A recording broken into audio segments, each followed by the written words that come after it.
हाय। हाय विद्या। Doctor विद्या। हाय आलोक। हाय, कैसी हैं आप? मैं बिल्कुल ठीक हूँ। हाँ, अभी आप थोड़ी और बेहतर हो गई हैं। नहीं तो पहले थोड़ी थैंक सी यू। नर्वस हो रही थी। सवाल ये है कि ऐसा मौका पहले कभी आया था स्कूल में, कॉलेज में, जब पूरी फैमिली हो और आप इस तरीके से मंच पे हो और उनको फेस करना पड़ा हो आपको? हाँ, एक्चुअली मैं सही बताऊं, शायद मैं नर्वस हो गई क्योंकि मेरी पूरी फैमिली यहाँ है। हाँ, ऐसे मौके रहे हैं जब मेरी पूरी फैमिली रही है, पर अब वो पूरी फैमिली और बड़ी हो गई है शादी के बाद। तो थोड़ी और नर्वसनेस भी बढ़ गई है। पर अब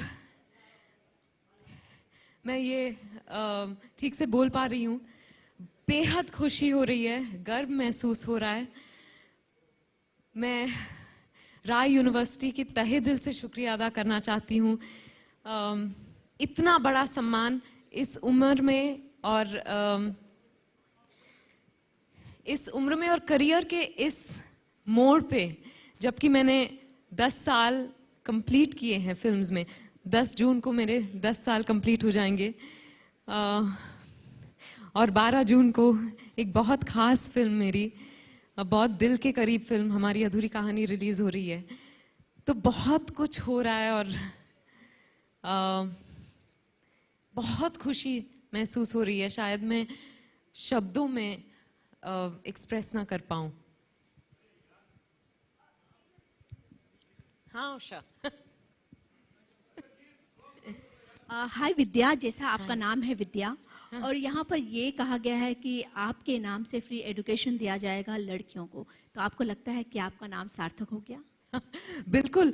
मैं आपके साथ एक इंसिडेंट शेयर करना चाहती हूँ। मैं स्कूल में थी और 9th स्टैंडर्ड में थी और बहुत शोर शराबा हो रहा था क्लास में। हमारी प्रिंसिपल जो है क्लास के अंदर आई और उन्होंने देखा कि मैं ये शोर शराबा का एक हिस्सा हूँ और मैं कुछ कुछ कर रही थी मस्ती। तो उन्होंने कहा, अपने नाम का मतलब समझती हो? मैंने कहा हाँ। कहा, विद्या का मतलब क्या है? मैंने कहा नॉलेज। सो शी सेड, तुम्हारे तो पास से भी नहीं गुजरी है नॉलेज। आज मैं उनसे जाके कहना चाहूँगी कि मुझे इतने बड़े सम्मान से नवाजा गया है।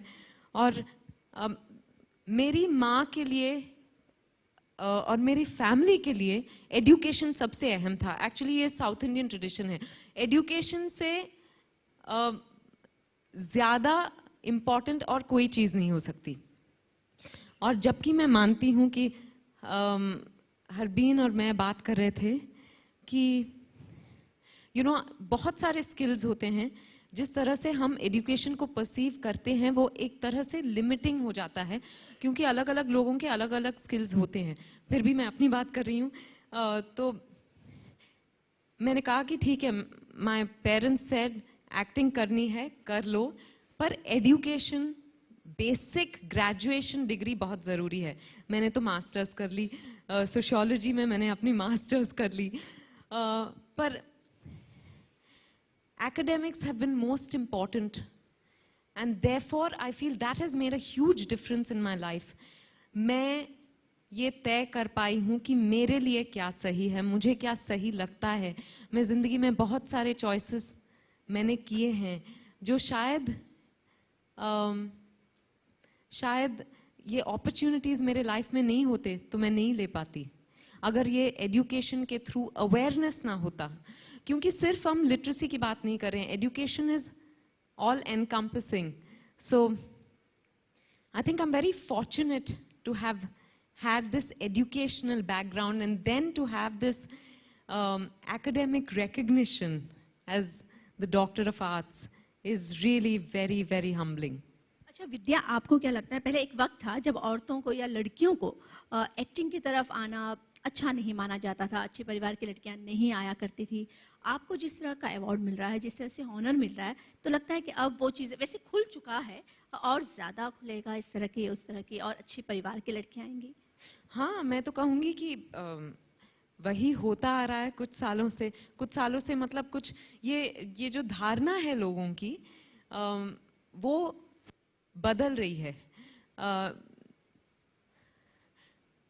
पहले लगता था कि और कुछ नहीं कर सकते, जैसे आर्ट्स के बारे में भी ये था, अच्छा आपको अगर ज़्यादा मार्क्स नहीं आए या ज़्यादा पढ़ाई में अच्छे नहीं हो तो आर्ट्स कर लो ना, कोई नहीं है, आर्ट्स की कोई वैल्यू नहीं थी। ऐसी एक्टिंग की भी कोई वैल्यू नहीं, बाकी सब आपने प्रोफेशंस ट्राई कर लिए और कहीं आपका कुछ हुआ नहीं तो फिर आप एक्टर बन जाओ, एक्टर तो कोई भी बन सकता है, इसीलिए वैल्यू बहुत कम थी एक्टर्स की। But I think I have seen that change, and I think a lot of my contemporaries have contributed to this changing perception of the female actor. And I feel very proud to be working in films at this time. Congratulations. Thank you. Dr. Vidya, congratulations. Thank you.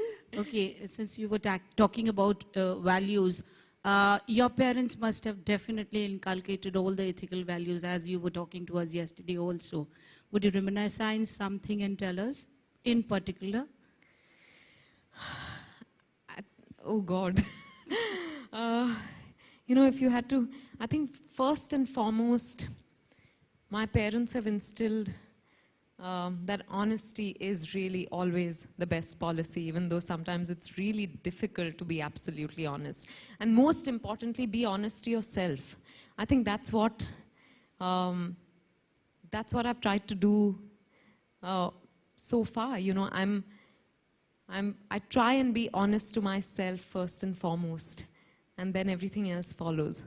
And that if you respect yourself, you will respect others. So they've never told me that you must respect everyone. They've always told me that if you respect yourself, you will respect everyone else.